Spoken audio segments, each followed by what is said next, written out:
Robert Powers. Today I'm going to take this pair of boots, really nice lace-up dress boots I would call them, and I'm going to change and put different half soles and heels on them, top lifts, okay? And I'll show you how and talk about why I'm doing it. But wait, there's more. I'm going to show you how to spit shine, aka mirror shine, the toe caps. That's the last 5 or so minutes of the video. Hello everybody, it's Robert Powers. 4.5 out of 5. Some stains there. Not too bad, huh? My shoe collection. Look how tight that is. I'm not a professional. Old pair of Allen Edmonds torn apart. The gloss. And here they are finished up. Okay, so here's the boots that I'm going to be doing a little bit of work to. And by the way, that's what I paid for them there, okay? They are Johnston Murphy. Oops. They are Johnston Murphy. And trampoline system. That means it's one of their better, not the best line of shoes that they have. Can you see there it says J&M and it says genuine Goodyear welt. You can see they do have a storm welt. You see the lip that folds up that helps protect this shoe from water getting in underneath the uppers. And they are 360 degree Goodyear welted. It means the welt goes all the way around the shoe. A couple days ago I had a pair of new polo shoes on that I might show you sometime. The polo shoes have an all leather sole, and I did not, all my other shoes, I like leather, and I like putting these Goodyear rubber protective half soles on, which some people have really flamed me for, but you don't have to do it to your shoe. I'm just showing you what I do, what I like. Everybody has different things. Some people say strawberry ice cream is horrible. How can you like it? For some people, it's your favorite flavor. We're all human beings. We all have different tastes and reasons. But here's my reason. I didn't put these on the polos. The rubber soles, the leather soles on the polos just look too nice. I think these are ruining the looks of them. So I didn't put anything on them. I was going down marble stairs. It was dry, my foot went out from under me. Wham! I fell on my back on the stairs. It hurt. For 2 days I've been taking Advil and heat and cold, icing it. And I don't want that to happen again. That was dry. So here's my point. I have some really ugly work boots, for shoveling the snow and things like that. I've got regular dress shoes. I've got my shoes, almost all of them now have these on them. And then I've also got, over boots, galoshes. I've got small galoshes. I've got tall galoshes. So these are to me as an intermediate. When I know that I want to look dressy, I don't want to wear boots, I don't want to be caught outside, looking ratty, with ugly boots on. So the problem with these though is even though they're perfect, they're a dress boot, they are full grain leather, so I don't want to expose them to too much salt and water, salty, stuff like that. So they're kind of halfway between a work boot, a pure work boot, and a dress shoe. That's the perfect. It's like a crossover SUV, right? Or I used to be a fan of driving station wagons. It's like a perfect vehicle, utilitarian. But this sole is not very utilitarian. Okay, it's got a rubber pad in the middle. And this isn't going to provide enough traction. So these I got from Vibram. Actually, I got them from eBay, but they are made by Vibram. And the Vibram model number, I don't know if you can see it there, is 2333. Okay, you can see it there. It's 2333. I don't know if you can see it or not, but trust me, that's what it says. I'll put a link below. And they've got a lot of different ones. These measure about 3/16 of an inch thick. And here is the heels. The heels are just ever so slightly thicker. I don't know if you can see in comparison. The heels are ever so slightly thicker, but it's close enough where it's not going to upset the balance, of the shoe. So what this is going to do is this is going to give me enough traction and tread for them to be utilitarian, right? To be able to get through the slush and the ice. It's not uncommon here where I live in the Midwest United States. About Thanksgiving, it starts to usually snow. And it's not uncommon for us to have a couple, 3-4 inches of snow, up to a foot. So we could go outside, and even though the salt trucks, and the plows have plowed the streets, and most places you go to, they'll shovel the sidewalks, you can have a ½ inch of accumulation, in a matter of an hour or two. And you got to go somewhere, and suddenly you're walking through a ½ inch of actual snow. Right, packed on the concrete. I may have to help push somebody's car out, so this will give me enough traction. But it's not obnoxious enough where it's going to look ridiculous. I could still walk into a boardroom on these on, and with the shoe being covered by the pant leg, it probably, most people would think I still have a dress shoe on. So that's the reason I'm doing this, okay? So I taped this one off already, and what you have to do is I need to get, the back edge lined up, and I want to get past. You see, I'm going to have to grind this, cut it to make it smooth and flat and even, which it is not right now. But I got to get past that rubber portion, and this thing is just barely, to be honest with you, just barely big enough.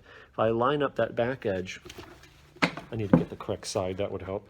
But if I line up that's not even the right one. If I line up the back edge here, okay, and this is difficult to do on camera, but if I line that up, what you're going to see is it's just barely long enough to really cover everything. So that's my objective. I'm going to cut that, notch that back edge a little bit to and sand it to give it a flat surface, okay? Then I'm going to glue them on. The real correct way to do this would probably be to take these to a cobbler, a professional cobbler. See, it's a stacked leather construction heel. Have them remove the whole heel, remove the entire leather sole, and replace it with a Danite or a Vibram rubber sole that actually already has this traction on it. But I'm not afraid to fail. I'm going to share my failures with you guys. This may be a great success. This may be a great failure. The heels and treads, the half soles and heels together were, I think, $23 from eBay, right? So if I screw this all up, really what I'm out is the 23 bucks for this, okay? The danger I'm afraid of is the back edge of this peeling off over time. So I'm going to take a risk. I'm going to try it, see what happens with the low buck way. If you don't like it, don't do it, right? If you've got more money to, blow on stuff than I do, take it to a professional cobbler, God bless, okay? We're not solving any major world problems here, so let's not get our, emotions too wrapped up in what, this one guy in Midwest United States is doing with his cheap shoes, okay? Hopefully it brings some value to you. Hopefully, it shows you just some other options that you have and, things that you might be able to do with your shoes. Now, this part does require some skill. These blades can be pretty dangerous, so this is not something that I would advise somebody that's not really comfortable with this kind of thing do, okay? You slip with these things, you can really hurt yourself, so, all right?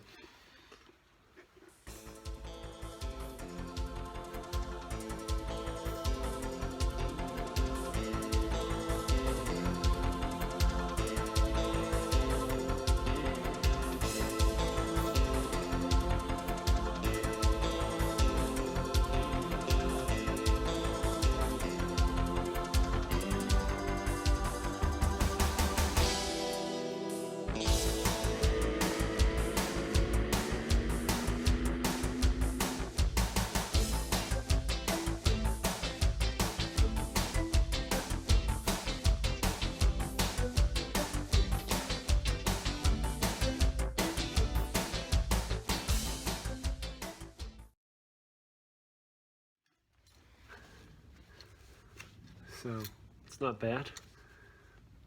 And I'm gonna take the Dremel to it to flatten it out a little more.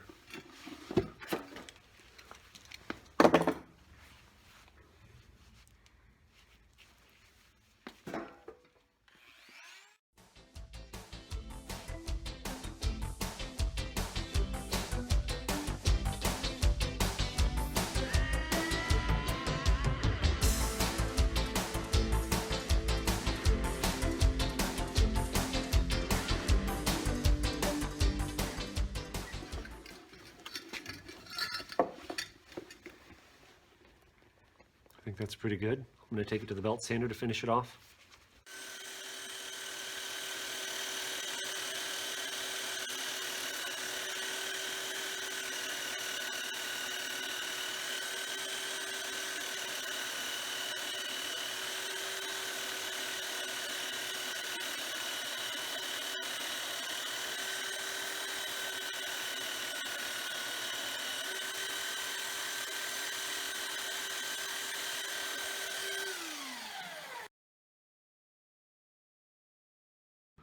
Just one thing I wanted to point out. Sometimes I think people really have good intent, but stuff sometimes doesn't translate through well on video. This putty knife, like I've had people comment, about all kinds of things they thought I was doing unsafe and not, pointing this towards your body. Just watch, okay?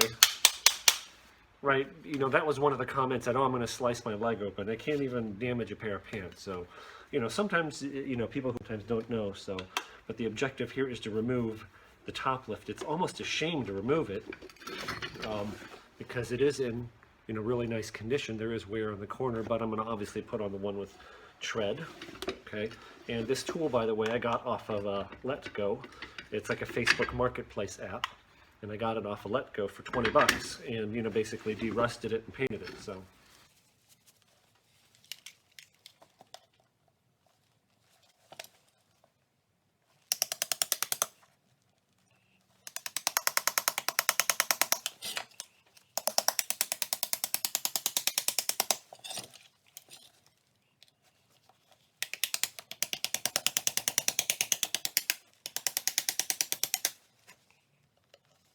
This is taking very little effort, by the way.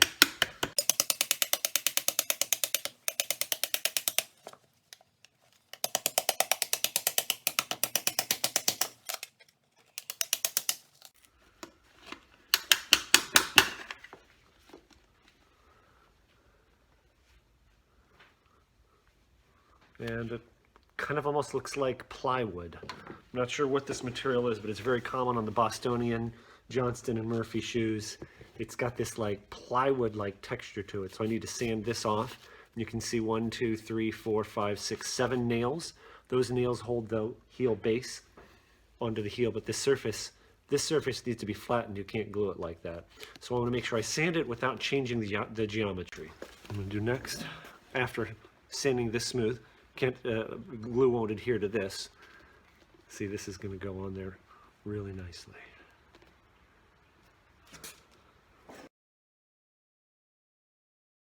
Before I sand this flat, the heel actually is critical for the balance of the shoe.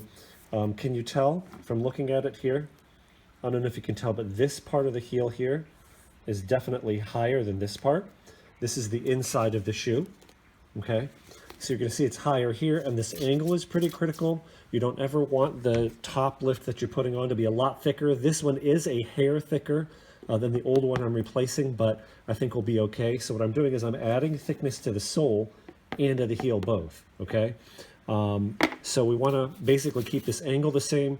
Whichever way the belt is running, the belt is going to be running this way. So I'm going to have to sand this way and then turn it around this way. Or if I do it left to right, then I'll have to do it right to left. Because whichever way the belt is running, it'll take off more material from the front half of the belt, if that makes sense.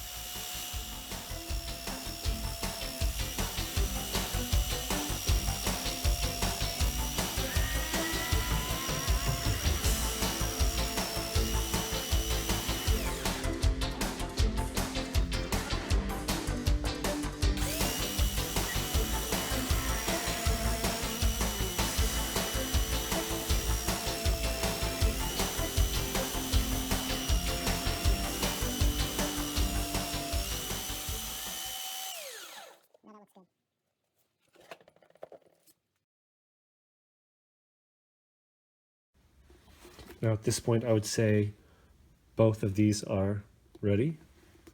I tried to square off the tips of the toes a little bit, get a nice flat surface all over for gluing. I'd say they're ready.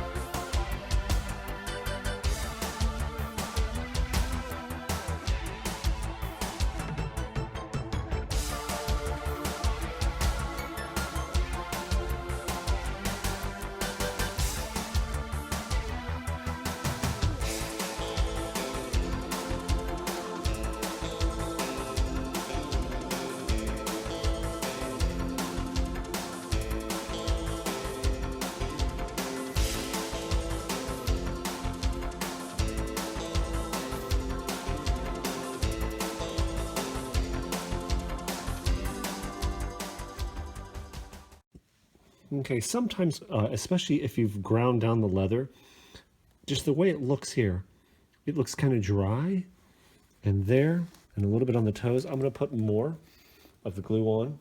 I think what happens is the leather is porous, and it kind of gets absorbed in. So I think it definitely needs a little bit more in those areas. Here we go. You only got one shot at this. You got to roll it on front to back and then middle out.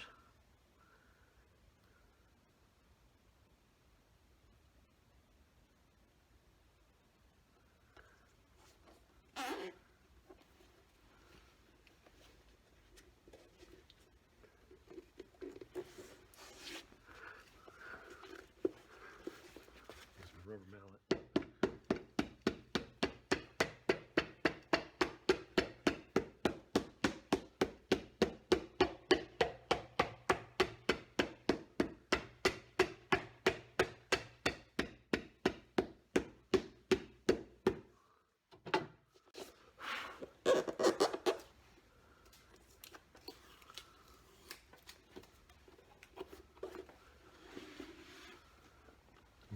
too shabby. Flush. And now I got to trim off the excess.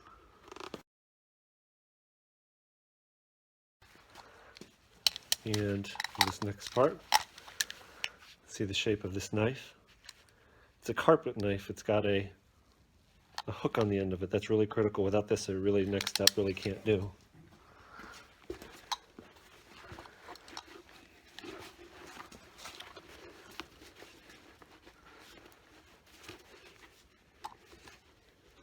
The angle that you hold this knife is super critical.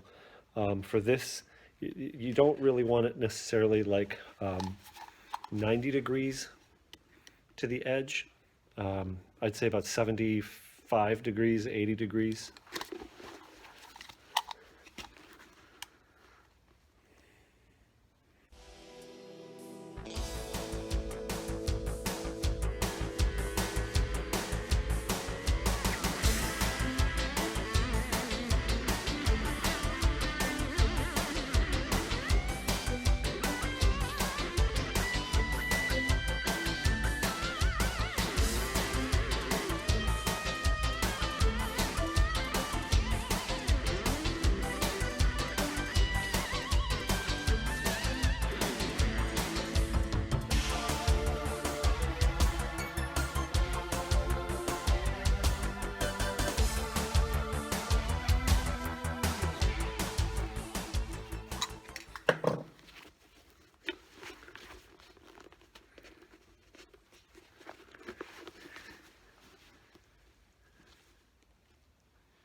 Not bad, huh?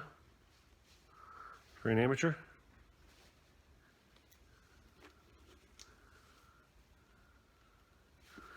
Now obviously there's some of that glue I gotta get off of there. Okay, so that'll happen.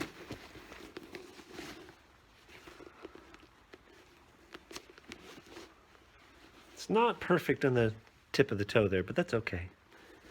Pretty darn good. I'm happy with that.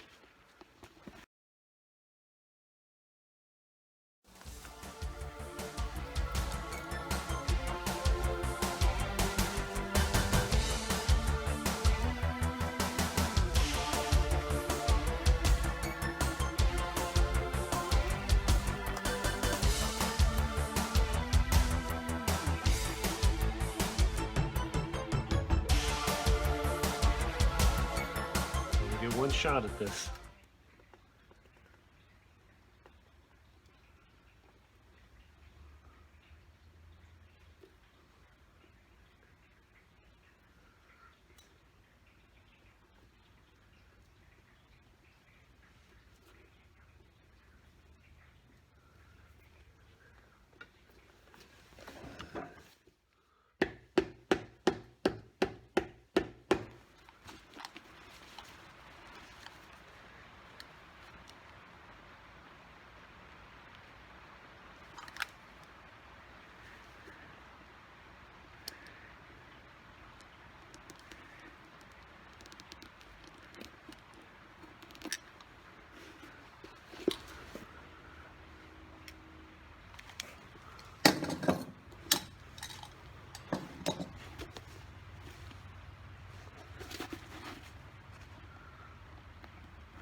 So it's sticking out a little bit there, so I'm going to sand that down. And by the way, recently in one of my other videos, somebody said, hey, just take the old heel and trace it and cut it out. It'd be a lot easier. I'm just guessing that person's never actually tried that method. To me, it just doesn't work. You can't get this edge exactly the same as this edge by tracing and cutting. It just doesn't work. And by the way, this is an edit that I'm adding in after the fact. There's a second way that you can trim top lifts.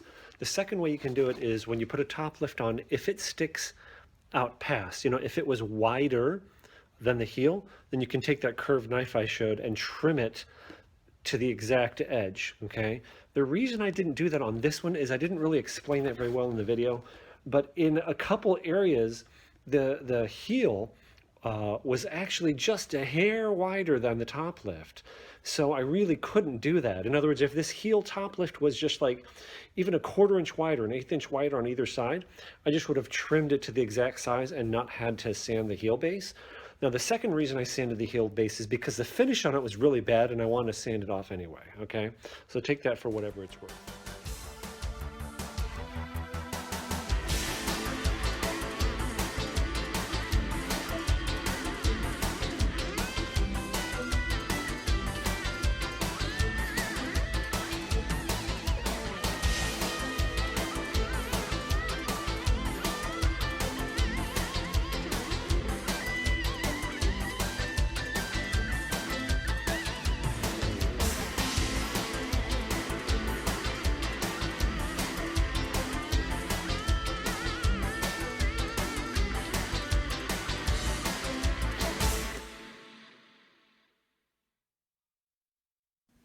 And I just sanded the sides here, a little bit of the soles as well, just touched it up, and now I'm going to use the Fiebings leather dye, medium brown. Come to the little dauber.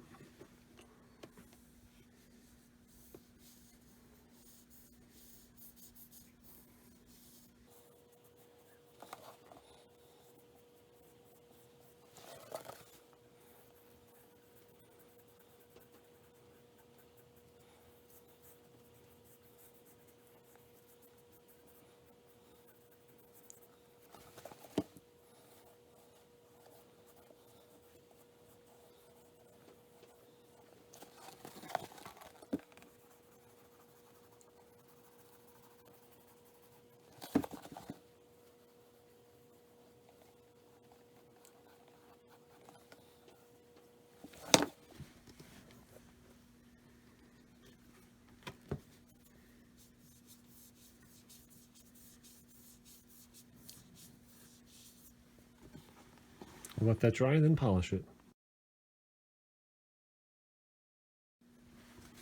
And now to try to remove these scuffs here, I'm going to use Sapphire Reno Matte.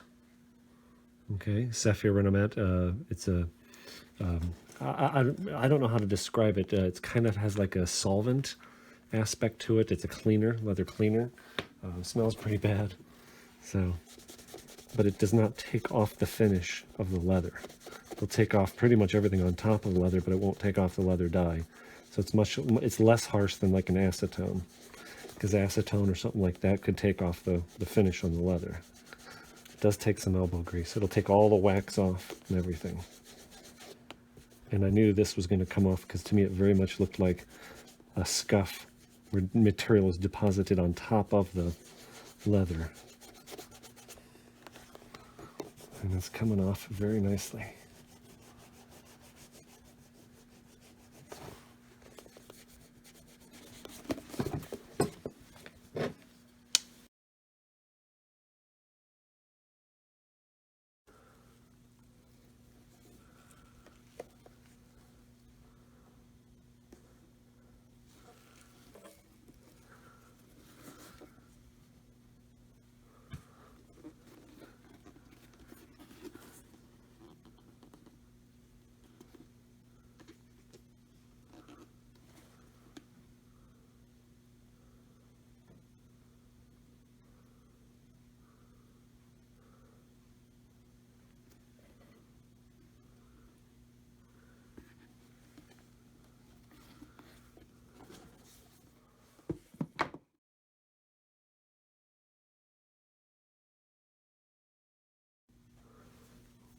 Now for the spit shine. This is Sapphire Mirror Gloss, specially formulated to put a high spit shine on the hard parts of a shoe, like the toe caps.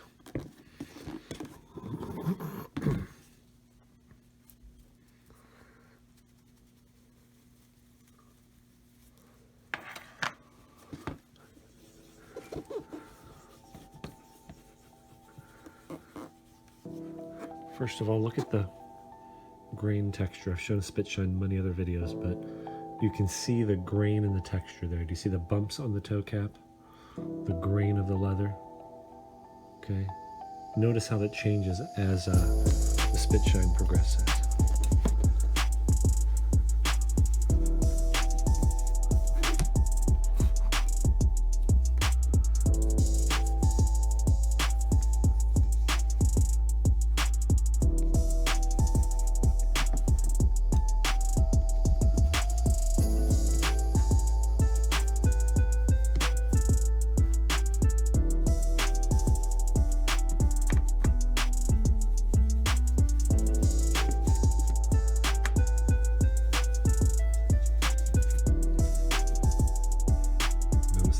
completely covered.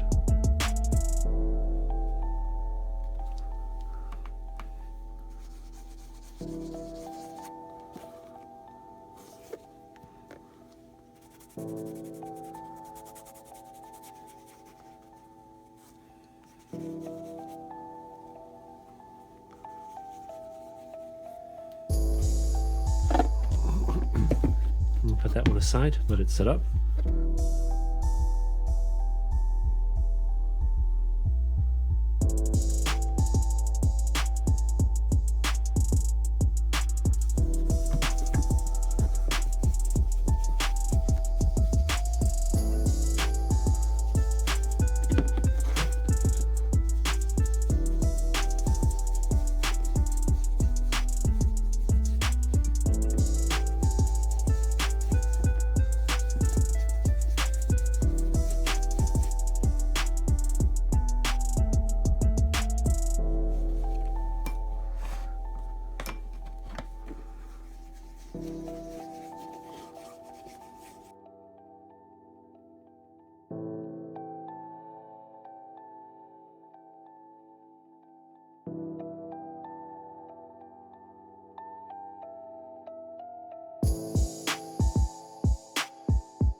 And here they are all finished up.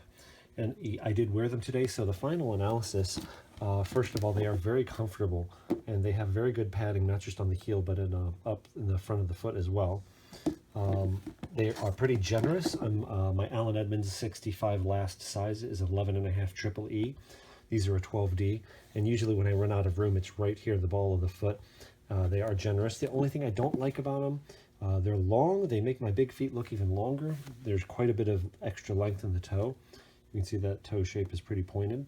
But as far as how they came out, the only thing I'm not happy with is I think I should have used light brown on staining the edges of the sole. So I actually ordered some Fiebings light brown, and when that comes in, I may sand these down and redo them. But And I could have done a better job of sanding those smooth there. So, but this is a utilitarian shoe, you know, so it doesn't have to be exactly perfect. Spit shine came out really nice. Not bad, huh? I think you already got a decent shot of the soles and how the soles came out, but very nice. I'm really happy with the way the soles came out. They're gonna, like I said, do the job very nicely. They're gonna serve a great niche in my wardrobe here this winter when there's salt and slush accumulating outside and I still have to, you know, look dressy. So thank you everybody for watching. If you'd like to see some of my other videos, I have a lot of other content on shoe construction, before and afters, leather quality, some other things like that. So feel free to check them out and subscribe if you like.